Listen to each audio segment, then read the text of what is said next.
EFDD. Now, on behalf of the EFDD group, Mr. Farage. Very surprised. We're here in what I've been told repeatedly is the home of European democracy, and so surely we could have taken the opportunity this morning to celebrate the Dutch referendum last week, in which the people said no to EU enlargement, no to the deal with the Ukraine, and no doubt had it been Turkey, an even bigger number of people would have said no to Turkish accession. So it was a victory for democracy, but in particular it was a victory for a little organisation called Genpile, a group of young bloggers who managed to get together 427,000 signatures. So it was a victory as well for direct democracy, and this in the week when we remember that Gian Roberto Casaleggio, the genius behind the Five-Star Movement in Italy, has died. This, ladies and gentlemen, is the new politics. And yet, we were told by Mr Juncker that if the Dutch voted no, it would be a disaster. But he hasn't mentioned it today at all. And indeed, your predecessor, Mr Van Rompuy, my old mate, says we should just ignore the Dutch and carry on blithely. So what we're seeing is the big battalions of vested self-interest doing their best to completely ignore the will of the Dutch people. Well, I think things are changing. I don't believe these institutions can survive 21st century technology.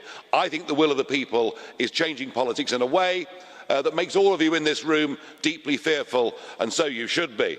And as we in the United Kingdom enter the final countdown of our referendum, all eyes are on this Turkish deal. And I think what we see is the bosses of the EU bowing and scraping before Mr Erdogan, who gleefully walks all over you, tramples over human rights at every level, and for Mr Juncker to tell us this morning that we're making progress. Let's just examine that. 1.8 million people have come to the EU in the last 18 months, and we've sent back 300. Doesn't sound, sir, like it's going very well to me. The one group that will be pleased, though, are ISIS. They have now managed to put 5,000 of their operatives into the European continent, according to the boss of Europol, something that should send a shiver down our collective spines. I have to say that in the end, I think is what the British referendum will turn on.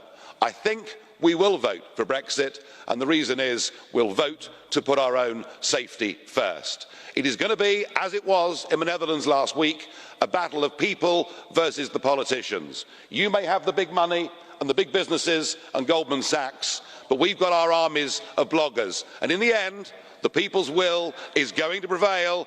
This place won't survive.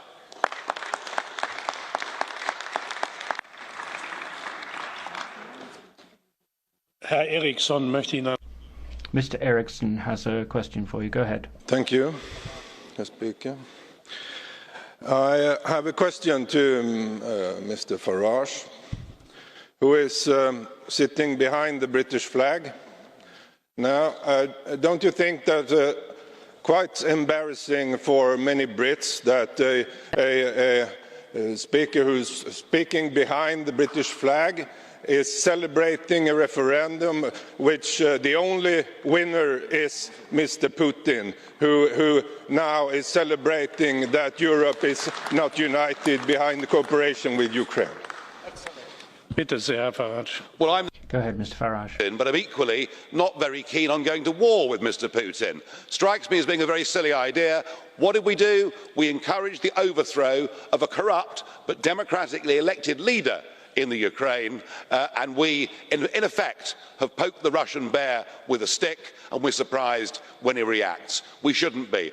I think we should all have our own individual nation-state democracies, and I want a Europe, Mr Eriksson, where we trade together, cooperate together, work together, are friends and good neighbours with each other. What I don't want is that flag, an anthem, and all these presidents. I don't want political union. I want genuine European friendship.